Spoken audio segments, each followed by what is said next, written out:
প্রতি টেবিলে খরচ হয় লাখ লাখ রুপি। দামি টেকিলা আর এক্সক্লুসিভ মেনুতে ভরপুর টেবিলগুলো দেখে শোভা দিয়ে বলেন, ৭০০ জনের মধ্যে একজনকেও চিনিনি।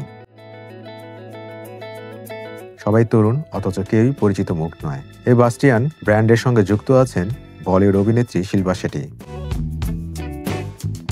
২০১৯ সালে রঞ্জিত বৃন্দার সঙ্গে অংশীদারিত্বে তিনি এ ব্র্যান্ডে যোগ দেন। এখন দেশের বিভিন্ন শহরে শিল্পা এই ব্র্যান্ডের সহমালিক। তবে এই সাফল্যের পাশাপাশি বিতর্কও কম নয়। শিল্পা ও তার স্বামী রাজকুন্দ্রার বিরুদ্ধে চলছে ৬০ কোটি রুপির প্রতারণা মামলা। বম্বে হাইকোর্টে তাদের বিদেশ ভ্রমণে নিষেধাজ্ঞা দিয়েছে, যতদিন না তার আদালতে পুরো অর্থ জমা দেন। একদিকে বিলাসবহুল বাস্টিয়ানের রাতের ঝলকানি, অন্যদিকে প্রতারণা মামলায় ছায়া মুম্বাইয়ের এই রেস্তোরাঁর গল্প যেন বাস্তবের সিনেমা।